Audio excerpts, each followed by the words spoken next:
Super league Kerala football ടൂർണമെന്റിൽ മലപ്പുറം എഫ്സിയെ നയിക്കാൻ പരിശീലകൻ ജോൺ ഗ്രിഗറി എത്തി. നെടുമ്പാശ്ശേരി വിമാനത്താവളത്തിലെത്തിയ കോച്ചിനെ മലപ്പുറം ഫുട്ബോൾ ക്ലബ്ബ് സ്വീകരിച്ചു. ഫുട്ബോളിന് ഏറെ ആരാധകരുള്ള കേരളത്തിൽ കോച്ചായി എത്താൻ കഴിഞ്ഞതിൽ ഏറെ സന്തോഷമുണ്ടെന്ന് ജോൺ ഗ്രിഗറി പറഞ്ഞു. പൊടിപാറുന്ന പോരാട്ടത്തിന് തയ്യാറെടുക്കുകയാണ് സൂപ്പർ ലീഗ് കേരള ടീമുകൾ. വിജയമുറപ്പിച്ചാണ് ഫുട്ബോളിനേറെ ആരാധകരുടെ മലപ്പുറത്തെ ടീമും കളത്തിലിറങ്ങുന്നത്. അതിനായി നിരവധി മികച്ച ക്ലബ്ബുകൾക്കൊപ്പം പരിശീലക കുപ്പായമണിഞ്ഞ ജോൺ ഗ്രിഗറിയാണ് മലപ്പുറം എഫ്സിയുടെ ആശാനായി കേരളത്തിലെത്തിയത്.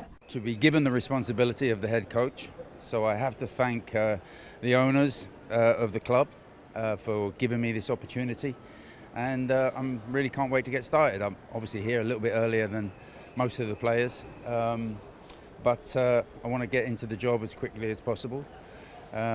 I've obviously never been to Malappuram, so this is my first time. I've obviously been to Kerala quite a few times, and I know that football throughout the state of Kerala is huge.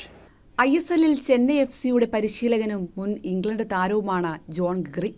മികച്ച മാർഗനിർദ്ദേശങ്ങൾ നൽകി ടീമിനെ നയിക്കാൻ കോച്ചിന് കഴിയുമെന്ന് Malappuram football ക്ലബിന്റെ പ്രൊമോട്ടറായ ആഷിഖ് കൈനിക്കര പറഞ്ഞു. Super league കേരളയിൽ best ടീമിനെ ഇറക്കാൻ വേണ്ടിയിട്ട് നമ്മളൊക്കെ തന്നെ ഉദ്ദേശിക്കുന്നത്. അതിന് നമുക്ക് ഏറ്റവും വലിയ സന്തോഷം ഇന്ന് നമുക്ക് ജോൺ ഗ്രിഗറി കോച്ചിനെ കിട്ടിയെന്നുള്ളതാണ്.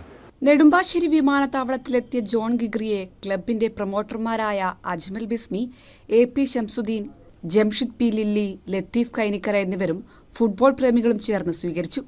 കൈരളി ന്യൂസ്, കൊച്ചി.